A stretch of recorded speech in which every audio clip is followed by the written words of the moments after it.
A fantastic collection housed in the National Museum of Aeronautics in Lima, Peru, suggests that this may be the case. It is not a collection of precious artifacts, but rather an assortment of stones.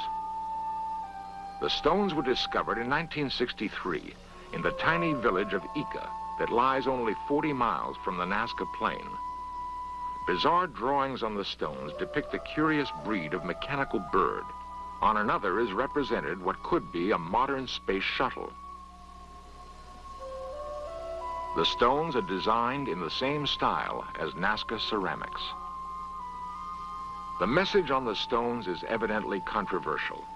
Representatives of the Peruvian government have been reluctant to discuss them.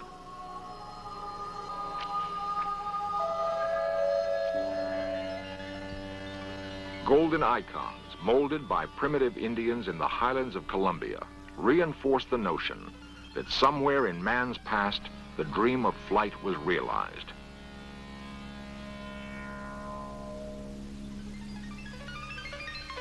The relics look astonishingly like modern delta-wing fighter planes.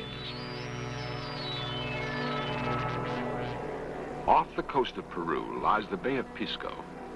Inscribed on a hill is a 60-foot marker. It points inland on a direct line to the mysterious Nazca Plain.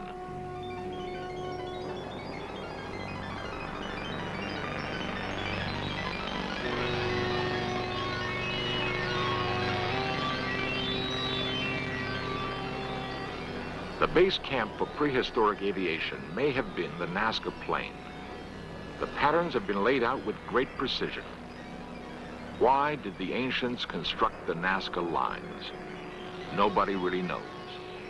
The markings were first discovered in the 1920s by a pilot flying over the plain. Since then, many have attempted to solve the mystery, with no success. For the past 30 years, a German mathematician named Maria Reich has devoted her life to solving the riddle. After nearly half a lifetime of sleeping in an adobe hut and working under a blistering sun, Reich does not know what motivated the ancient Peruvians to execute this grand design. A 1968 study, financed in part by National Geographic, determined that some of the lines have astronomical alignments, but no more than could be expected by chance.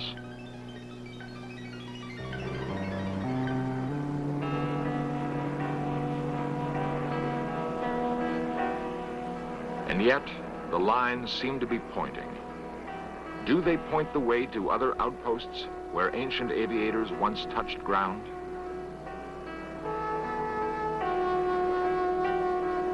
It is a persistent fancy we must allow ourselves to have, for there seems to be no other explanation on Earth.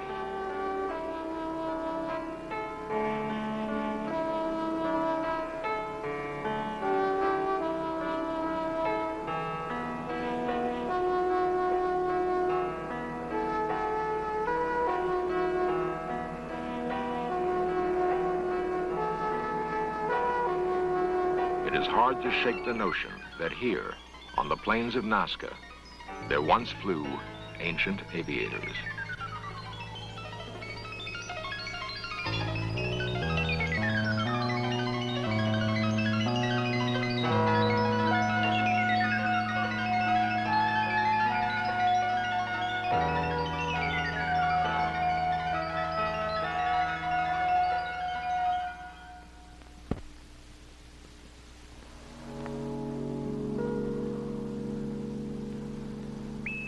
Cape Kennedy, 1970. The forlorn remains of a launch pad no longer in use. Will future generations examine the ruins of our technological civilization and wonder at the purpose of such structures?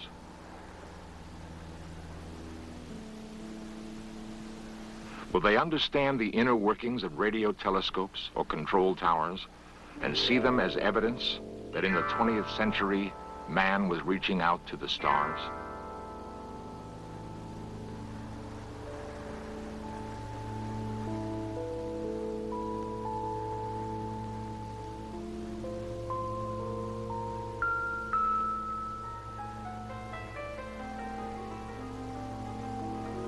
There's evidence that man has lived on this planet at least 3 million years.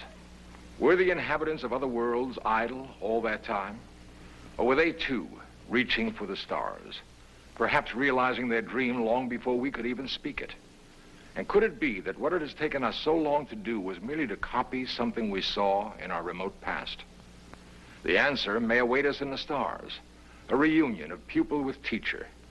It's not so wild a dream.